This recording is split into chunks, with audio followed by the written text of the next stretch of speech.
Good morning everyone. This is G Pushta. Today I am going to show you how to write choreography script. Watch this video till the end. You will understand clearly. Choreography script. What is choreography? Choreography is an art of designing sequence of movements or action for a script or a poem with a voice or a song in background. It appears in SSC public examination for 10 marks. It will useful to other classes too. Important points. Reading a poem, identifying the themes and choreographing the poem. Second one, listening to a song and choreographing it.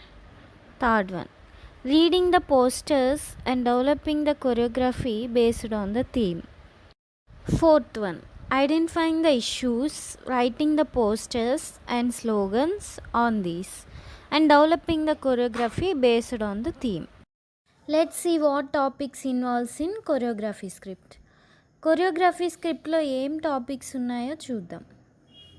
1. Title. It should be return in bold letters. మొదటి topic title. ఇది పెద్ద అక్షరాలతో రాయాలి. యాక్చువల్గా పోయంకి ఉన్న title పెడితే మంచిది. 2. Theme of the poem. Theme is that overall understanding of the poem. We have to right in brief manner. రెండోది క్లుప్తంగా 1-2 వాక్యాల్లో పోయం మొత్తం మనకు అర్థమైన థీమ్ను రాయాలి. 3. Theme of the each stanza. Stanza wise opinion in the brief manner. మూడోది ప్రతి స్టాంజాకు theme రాయాలి, అంటే మన అభిప్రాయాన్ని క్లుప్తంగా. 4. The characters. We have to mention the characters in the poem and should be mentioned the chorus. 4. Characters. పోయంలో ఉన్న అన్ని characters మరియు కోరస్గా ఎంతమంది ఉంటారో రాయాలి. 5. The location takes place. We can't show the location to the readers, but we can say that the chorus enters the stage and poses themselves as kitchen or market like that. 5. Location. చదివే వాళ్ళకు location చూపించలేము, కానీ chorus team stage మీదకి వచ్చారు, kitchen లాగా లేదా market లాగా set చేశారు అని చెప్పవచ్చు. దీనివల్ల లొకేషన్ అర్థమవుతుంది. 6. Sequence of the actions. We have to identify the instances from the real life. We should divide into scenes. It depends upon time, location and characters. 6. Actions. నిత్య జీవితంలో వచ్చే సంఘటనలను తెలియపరిచేది. దీనిని మనం సీన్స్గా విడగొట్టాలి. టైంను బట్టి, లొకేషన్ను బట్టి, క్యారెక్టర్ను బట్టి సీన్స్ని విడగొట్టాలి. 7. Message. It is optional. Message is overall understanding of you about the poem. 7. Message. ఇది మనకు ఇష్టమైతే రాయవచ్చు. ఈ పోయం వల్ల మీకు అర్థమైన విషయాన్ని ఇందులో రాయాలి. Let's see a poem from 10th class textbook. For example, another woman. This morning she brought green methi in the market, choosing the freshest bunch. ఈ ఉదయం ఆమె ఒక తాజా మెంతికూర కట్ట కొన్నది. Picked up a white radish. Imagine the crunch it would make between her teeth, the sweet sharp taste. ఒక తెల్ల ముల్లంగి తీసుకుంది. దానిని పళ్ళతో కొరికినట్లుగా, బాగా తీయగా ఉన్నట్లుగా ఊహించుకుంది. Then put it a side, thinking it an extravagance. తర్వాత అది తీసి పక్కన పెట్టి అధిక ఖర్చు అని భావించింది. Counted her coins out carefully, tied them a small bundle into her sari at the waist. ఆమె దగ్గర ఉన్న కాయిన్స్ని జాగ్రత్తగా లెక్కించి చీరకు చిన్న మూట కట్టి నడుం వద్ద ఉంచింది. Came home, faced her mother in laws dark look. ఇంటికి వచ్చింది. అత్తగారి తీవ్రమైన చూపులను భరించింది. Took the leaves and chopped them. ఆకులను తీసి కోసింది. Her hands stained yellow from the juice. చేతులు పసుపు రంగుకి మారినవి ఆకుల రంగు వల్ల. Cut an onion fine and cooked the whole thing in the pot over the stove. ఒక ఉల్లిపాయ తీసి అన్నీ ఒక చట్టిలో వేసి స్టవ్ మీద వండింది. Shielding her face from the heat. ఆమె ముఖము స్టవ్ వల్ల వేడిగా మారింది. The usual words came and beat their wings against her. The money spent. రోజు వచ్చే మాటలు వస్తూనే ఉన్నాయి. వాటి రెక్కలు ఈమెకు తగులుతున్నవి డబ్బు ఖర్చు చేస్తున్నందుకు. Curses heaped up her parents who had sent her out to darken other people's doors. మా ఇండ్లు చీకటి చేయడానికి ఈమెను పంపారు అని తల్లిదండ్రులను తిట్టాను. She crouched as usual on the floor beside the stove when the man came home. అతను వచ్చినప్పుడు ఆమె స్టవ్ పక్కన నేల మీద రోజులాగానే కూర్చొని ఉంది. She did not look into his face nor raise her head but bent her back a little more. Nothing give her the right to speak. ఆమె అతని ముఖం చూడలేదు, తలను కూడా ఎత్తలేదు, ఇంకా కొంచెం తలను వంచింది. ఆమెకి మాట్లాడే హక్కు ఇవ్వలేదు. She watched the flame hiss up and beat against the cheap old pot, a wing of brightness against its blackened cheek. మంటలు పాత పాత్రను శబ్దం చేసుకుంటూ తాకుతుంటే, వెలుతురు యొక్క రెక్కలు ఆ నల్లని పాత్ర యొక్క బుగ్గలను తాకుతుంటే ఆమె చూసింది. This was the house she had been sent to, the man she had been bound to, the future she had been burnt into. ఆమె భవిష్యత్తు బూడిదైంది, అతనికి బానిసైంది. ఆమెను ఇటువంటి ఇంటికి పంపినారు. So when the kerosene was thrown, just a moment of surprise, a brilliant spark. Kerosene విసరగానే ఒక పెద్ద మంట చెలరేగింది. It was the only choice that she had ever known. ఆమె ఎన్నడూ చూడని ఒకే ఒక ఎంపిక లేని స్థితి. Another torch blazing in the dark, another woman. We shield our faces from the heat. మరొక మంట, ఆ చీకట్లో మరో స్త్రీ. ఈ వేడి నుండి మన ముఖాలను కప్పివేయాలి. It comes in examinations as 28th question. So we put the 28 in the margin neatly. Then start writing the answer of the choreography. పరీక్షల్లో 28వ ప్రశ్నగా ఇది వస్తుంది కాబట్టి మార్జిన్లో 28 అని నీట్గా వేయాలి. ఇప్పుడు జవాబుని ఎలా రాయాలో చూద్దాం. ఫ్రెండ్స్, దీనికన్నా ముందు మీ అందరికి ఒక రిక్వెస్ట్. మా ఛానల్ని ఇంకా సబ్స్క్రైబ్ చేసుకున్నట్లయితే వెంటనే సబ్స్క్రైబ్ చేసుకోండి. ఇక ఆన్సర్లోకి వెళ్దాం. 1. Title another women. మొదట టైటిల్ అనదర్ ఉమెన్ అని పెద్ద అక్షరాలు రాద్దాం. అనదర్ ఉమెన్ అంటే పోయం పేరే కదా. 2. Theme of the poem. The domestic violence that is being experienced by women in present society. రెండో అంశం theme of the poem. Poem మొత్తానికి మనకు అర్థమైన థీమ్ రాయాలి. నేను ఇది రాశాను. ప్రస్తుత సమాజంలో స్త్రీ ఎదుర్కొంటున్న గృహహింస అని రాశాను. అది మన ఇష్టం. 3. Theme of the each stanza, sub themes.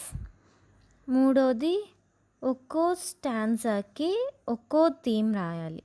Table కొట్టి రాయడం మంచిది. Headings: stanza, theme. First stanza: The housewife buys vegetables and minimizes the expenditures, thinking of her mother-in-law's curses. She prepares a methi curry. అత్తగారు తిడుతుందని house wife ఖర్చు తగ్గించుకొని కూరగాయలను కొంటుంది, మెంతుకూర వండుతుంది. ఇది first స్టాంజాలో నాకు అర్థమైన థీమ్. ఇలా అన్ని స్టాంజాల్లో మనకు అర్థమైనది రాయాలి. 1-2 వాక్యాల్లో రాయాలన్నమాట. Second stanza: the mother in law curses the house wife for spending money on vegetables and also curses her parents. అత్తగారు హౌస్ వైఫ్ని ఆమె తల్లిదండ్రులను కూడా డబ్బు కూరగాయలకు ఖర్చు చేస్తున్నందుకు తిడుతుంది. Third stanza: the housewife sits obediently at the stove. She sits bending her head. The husband shows the indifferent nature towards her problem. ఆమె స్టవ్ దగ్గర కూర్చుంది, తల వంచుకొని కూర్చుంది. ఆమె భర్త తన సమస్యను పట్టించుకోవడం లేదు. Fourth stanza: throwing of kerosene, the burning of house wife. Kerosene విసరటం, హౌస్ వైఫ్ కాలిపోవడం. Fourth location: the market, kitchen, the house of the mother in law house. Location అంటే ఎక్కడ జరిగిందో చెప్పటం. మార్కెట్లో, కిచెన్లో, అత్తగారి ఇంట్లో. 5. Characters: the house wife, the mother in law, the husband, the vendor. And 6 to 8 people to set the different locations and properties. ఇందులో ఉన్న క్యారెక్టర్స్ హౌస్ వైఫ్, అత్తగారు, భర్త మరియు కోరస్ టీమ్ వాళ్ళు. 6. సీక్వెన్స్ ఆఫ్ యాక్షన్స్ అంటే సీన్స్ అన్నమాట. Stage మీద ఇది ఎన్ని భాగాలుగా ప్రదర్శించాలో ఆలోచించుకొని అన్ని సీన్స్గా రాయాలి. నేను 3 సీన్స్గా రెడీ చేశాను. సీన్ 1 చూద్దాం. The chorus team enters the stage, set the market location and sings the poem 3 or 4 times to register the tune and rhythm. Chorus team వాళ్ళు స్టేజ్ ఎక్కి మార్కెట్ లాగా సెట్ చేశారు. అలాగే పోయంని 3-4 సార్లు పాడారు. House wife buys green methi. House wife మెంతుకూర కొంటుంది. She picked up a white radish and imagines the taste of it.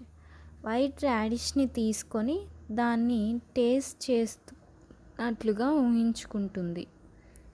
She thinks it is an extravagance. అది అదనపు ఖర్చు అని భావిస్తుంది. She counts the coins and tied them a small bundle into her sari. ఆమె దగ్గర ఉన్న చిల్లర జాగ్రత్తగా లెక్కించి చీర సెంగులో మూట కట్టుకుంటుంది. The chorus move out from the stage. Chorus వాళ్ళు స్టేజ్ దిగుతారు. ఈ విధంగా మొదటి ప్రదర్శన పూర్తవుతుంది. ఇక సీన్ 2 చూద్దాం. The chorus team enters the stage, sets the kitchen and sings the poem. Chorus team వాళ్ళు స్టేజ్ మీదకి వచ్చి కిచెన్ లాగా సెట్ చేసి పోయం పాడతారు. The house wife prepares the methi curry. ఆమె మెంతుకూర వండుతుంది. Mother in law curses her for spending money on vegetables. కూరగాయలకు ఎక్కువ ఖర్చు చేసిందని ఆమెను అత్తగారు శాపనార్థాలు పెడుతుంది. She also curses the parents of house wife for sending that girl who darken their house. అత్తగారు ఆమె తల్లిదండ్రులను కూడా తిడుతుంది. ఆమె వల్ల తాను చీకటైందని, నాశనమైందని. The housewife sits obediently on the floor beside the stove, facing the heat of stove. Stove యొక్క వేడిని భరించుకుంటూ హౌస్ వైఫ్ స్టవ్ పక్కనే ముడుచుకొని కూర్చుంది. She does not rise her head even though her husband comes. భర్త వచ్చినా కానీ ఆమె తన తలను ఎత్తి చూడదు. The chorus moves out from the stage. Chorus వాళ్ళు స్టేజ్ దిగుతారు. ఇక సీన్ 3 చూద్దాం. The chorus team enters the stage, sets the kitchen and sings the poem. కోరస్ వాళ్ళు స్టేజ్ మీదకు వచ్చి కిచెన్లా సెట్ చేసి పోయం పాడతారు. Kerosene is thrown on the house wife. House wife మీద కిరోసిన్ విసురుతారు. A brilliant spark appears at the house.